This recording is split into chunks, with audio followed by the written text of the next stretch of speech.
I'm Meredith Hooper. I'm a writer and a historian, and I've specialised on writing about Antarctica. In my most recent book, I wanted to track the story of Campbell and his party of 5 men who were sent off by Scott independently from the very beginning to explore and do science. It's the great untold survival story of Scott's expedition.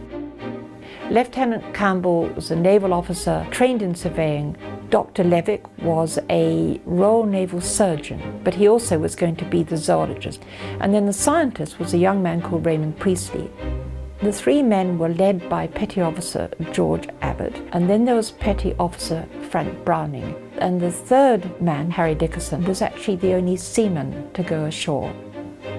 Scott always wanted Campbell to go to King Edward VII Land and explore and do science. It was impossible to land, so Campbell then followed Scott's instructions and headed to Cape Adare.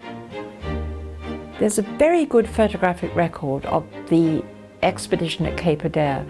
Levick, the surgeon, was taught by Ponting how to be the expedition photographer, and he was assiduous. That's what he did all the time. That was his science. During their 11 months at Cape Adare, Campbell and his men tried to do as much science as possible. They collected rocks, surveyed, gathered meteorological data, and studied the 1 million or so Adelie penguins nesting there. As planned, Terra Nova comes for Campbell and his men early in January, picks them up, takes them down the coast, and they have a wonderful lot of unknown country to explore. They have 5 weeks to do it, and then they'll be picked up again.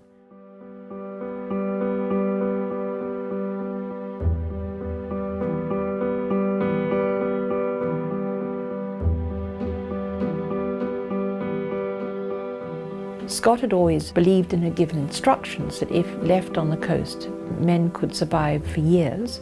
All they had to do was to build a hut of snow or rocks, and they would kill the local animals and live off them. They start killing animals, but of course the penguins have gone because it's the end of summer, and seals don't like coming up in the wind. They have to find somewhere to build a shelter, so they find 2 potential snowdrifts into which they could burrow if they had to. The dates go by, and the time comes when they must move into the ice cave. It's not even high enough for the smallest man to stand upright. There's barely space to put 6 sleeping bags on the floor. There's a tiny space in the corner to build a hearth for cooking, and then there's a tunnel out into the open. It's so cold that the ice never melts in their boots, so when they put their boots on, their toes hit the ice. They had appalling hunger dreams because they were ravenously hungry, and yet they kept thinking that they'd be found. How they imagined anyone in the depth of winter, when it was dark all 24 hours, would land on the shore and find their little snowdrift. After 6 long months in the ice cave, the men knew they would have to save themselves. When spring arrived, they set off on the long, difficult journey back to Cape Evans. Key to the success would be to find the sea ice.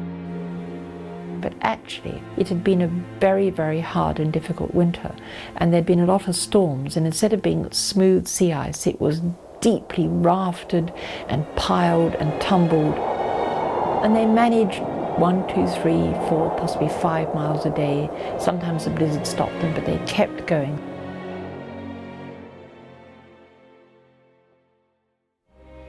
On the 12th of November, 1912, the men finally reached Cape Evans. And then they discovered that everybody was out searching for the dead polar party.